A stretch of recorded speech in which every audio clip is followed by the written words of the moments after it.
Saudações, queridos e amados bastiões. E aí, gente, tranquilidade? Quinta-feira, nosso papinho do quê? Plano B, né? Empreendedorismo. Falar sobre empreendedorismo, falar sobre juntar um din-din, fazer mais alguma coisa, analisar a força de trabalho. Força de trabalho sempre vai nos remunerar muito melhor do que você apenas investir o teu dinheiro. E aí, gente, é o momento em que o titio Arnaldo Vergueiro, este bastião que vos fala, usa uma expressão que é, no mínimo, preocupante, vamos dizer assim, mas interessante. Quem foi que disse que tinha que ser fácil? E a vida, que não é um morango, ela é como um problema matemático. Se está fácil, é porque está errado. Entendeu, gente? Então vamos nessa. Vamos entender o nosso bate-papo de hoje, que é empreendedorismo. A ideia de você, como nosso bate-papo 3 aqui, que eu digo sempre que isso aqui não é palestra, isso aqui não é aula, é apenas um bate-papo. E aí, nós hoje vamos falar sobre finanças para empreendedores iniciantes. Nós vamos separar as finanças pessoais das finanças empresariais. Qual é o grande problema entre a finança pessoal e a empresarial? É super comum das pessoas juntarem essas finanças e montarem aí um bolo doido. E no final ninguém se entende mais. Então, se você separar isso e entender como isso funciona, esta regra vai valer ouro. É muita coisa. E aí você vai separar. E por que você vai separar? Porque assim você vai ter uma maior clareza do que é o controle financeiro para essa situação. Você vai conseguir determinar e cumprir melhor as questões legais e as questões fiscais. Você vai separar o que é legal do que é fiscal e vai separar do que é pessoal, beleza? E você vai conseguir, por este artifício, gerar uma coisa chamada proteção do patrimônio pessoal. Porque se você misturar, daqui a pouco você pode, é bem provável que você possa estar, inclusive judicialmente, respondendo judicialmente, né? Você está ali respondendo legalmente por conta de alguma falha que você venha a ter. E aí, como é que você aplica isso? Vamos começar. Contas bancárias separadas, que é empresa para cá, que é particular para cá. Definir prolabore fixo. O dinheiro da empresa não é uma extensão do teu dinheiro. Não é.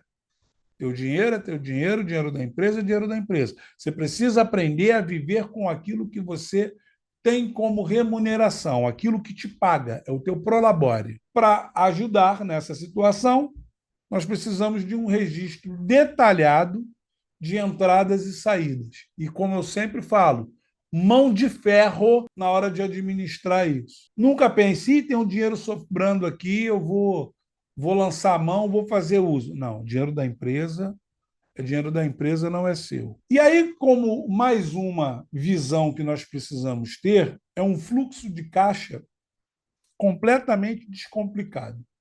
Olha, completamente descomplicado. O que entra e sai de dinheiro da empresa, anota tudo. Registra, vai ali. É despesa? Está saindo. É receita? Está entrando. E o que é o importante de toda essa situação?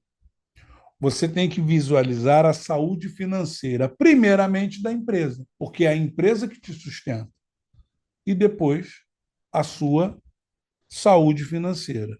Você precisa ter isso muito bem definido. De certa forma, como eu sempre falo, você tem que ter ali uma certa prevenção a respeito de períodos de possíveis apertos. Lembra que o titio sempre fala sobre o quê? Esqueceu?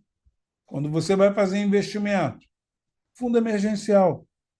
Ele também serve para uma empresa no momento de dificuldade, no momento de uma queda de vendas por parte da empresa. Com essa visão, você vai entender que isso acaba sendo primordial para o quê? Para uma base das decisões que você venha a tomar de forma estratégica para a empresa. E para a sua vida particular também. O que você aplicar como base estratégica na empresa, você pode aplicar na sua vida particular. E aí, o que você vai usar? Ah, você vai usar planilha? Sim. Você vai usar software de gestão? Sim. Você vai ali categorizar os seus gastos? Sim. Você vai priorizar aquilo que seja de mais importante. E aí, nós vamos falar sobre uma coisa chamada capital de giro. Capital de giro, que é o fôlego do negócio, o capital de giro, ele pode ser visto da seguinte forma. Olha que interessante. Ele pode ser um capital próprio, que você já tenha guardado, e você vai colocar na empresa para que ele faça a máquina girar, ele seja a engrenagem que movimenta a empresa. E qual é a função dele? Ele vai cobrir as supostas despesas enquanto você espera receber os valores referentes às vendas. Esse capital pode ser próprio, esse capital de giro. E aí a empresa vai ficar te devendo. Não é que a empresa pegou, ah, tá, eu não preciso pagar. Não, ela tem que te devolver. Porque o capital de giro é um valor que você pega ou com os sócios, no momento em que você vai ali fazer a integralização da empresa, ou você vai buscar esse valor no mercado financeiro, por meio de um banco, coisa que inicialmente é um pouco mais complicado por conta das taxas de juros, entende? Mas a gente tem que ter o foco nessas coisas. E aí vai usar conceitos de cálculos básicos para o quê? As despesas médias versus o quê? Os prazos de recebimento e pagamento. O que eu tenho que pagar? O que eu tenho como despesa fixa e despesa variável? São essas coisas aqui. Tá. E quais são os prazos que nós temos para recebimento destas despesas? São esses aqui. O que ficar entre as despesas fixas e variáveis e o que ficar entre os prazos de recebimento e pagamento, se você fizer um mix aí, quem faz essa máquina girar chama-se capital de giro.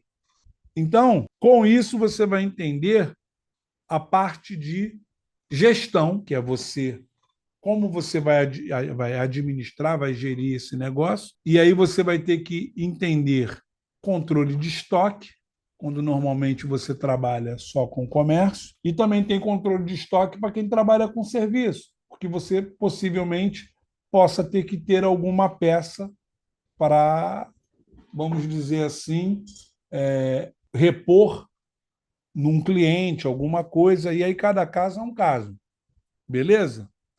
E aí a negociação desses prazos com, normalmente, os fornecedores e clientes, isso tudo sofre influência do capital de giro, entendeu? Sobre prazos que você tenha para cumprir, tanto com fornecedores e prazos que você ofereça para os seus clientes. Olha que coisa interessante. E aí nós precisamos monitorar essas supostas entradas e saídas, esses prazos, por meio de um fluxo de caixa. E aí, gente, nós temos erros que são comuns nessa fase, entendeu? E o que nós precisamos evitar?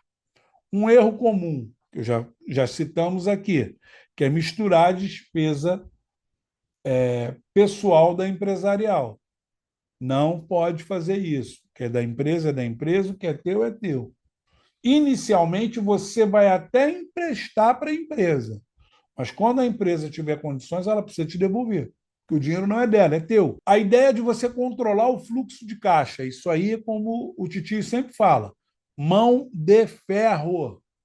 Mão de ferro, entendeu? Tem que ter mão de ferro na hora de administrar o dinheiro da empresa. Pois é, e o nosso também. Com isso, você precisa ter como consciência que você precisa de um fundo emergencial para uma suposta tempestadezinha que você passe ali, uma suposta situação inesperada. Você tem que ter. Que quanto menos você usar dinheiro de terceiros, menor é o comprometimento do seu empreendedorismo, menor é o comprometimento do empreendimento que você está se comprometendo a fazer. E aí, você não pode confundir o dinheiro que entra com o lucro. Dinheiro que entra é faturamento. Olha, nós faturamos tanto. Eu comprei por 1.000, vendi por 2.000. Ah, lucrei 2.000. Nem pensa. Você lucrou 300, aí é muito. Porque você tem o que você pagou para fornecedores, você tem o que você tem ali de despesas de valores fixos e variáveis em relação à manutenção do negócio. Você tem carga de impostos que, na condição de pessoa jurídica, sempre será muito menor do que pessoa física. Isso tudo tem que ser levado em consideração. E aí, como nós já falamos, que você precisa entender isso, e aí tem o papo que nós precisamos observar com muita clareza. Nós não podemos, em hipótese alguma, ignorar duas coisas. Primeiro, impostos. Segundo, as nossas obrigações. Normalmente, estas são para com os nossos fornecedores. Uma outra coisa que nós devemos ter muito cuidado é a respeito do endividamento para gastos operacionais desnecessários. Por isso que eu digo, mão de ferro o tempo todo na hora de montar essa situação. E aí, o que acaba acontecendo nesse exato momento? Você vai buscar o investimento inicial por meio do quê? Normalmente são pontos estratégicos. Você vai usar um recurso próprio ou você vai usar um recurso de terceiros? Você vai reinvestir os lucros ou você pretende fazer retirada para pagar aquilo que você emprestou para a empresa? Entendeu? E aí, você pegou o dinheiro com quem? Com amigos e família? E aí tratar isso, mesmo que uma coisa feita não oficial, mas oficiosamente, vamos dizer, você tem que entender esses contratos com clareza, entendeu? E com isso você precisa evitar conflitos, ok? E aí, por meio de pessoa jurídica ou até mesmo de pessoa física ali na condição do simples nacional, né?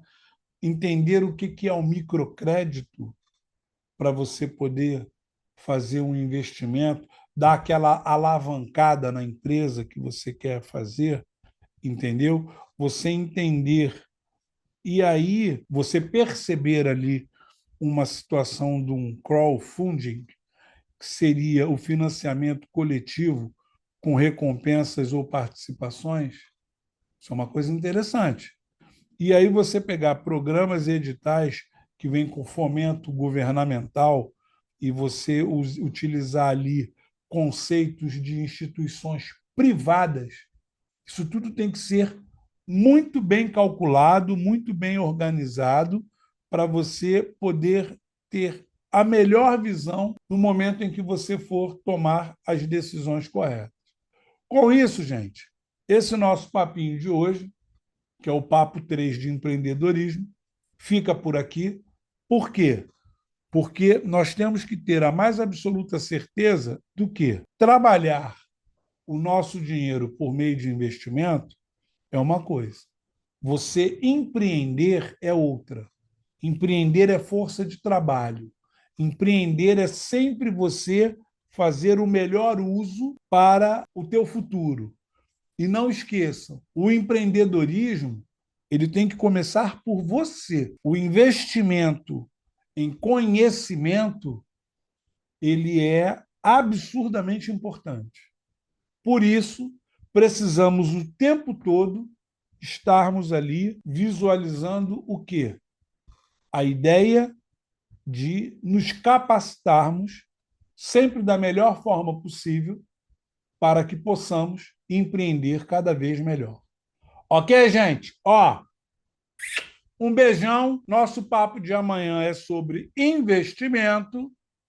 Papo 3 de investimento. E vamos que vamos. E a propósito, mais um lembrete. A partir de setembro, estaremos começando a gravar o nosso podcast. Será o último Bastião Podcast, onde estaremos conversando com várias pessoas de vários setores diferentes, onde será assim muito interessante a ideia, o comportamento e a diversificação da informação na hora de empreender.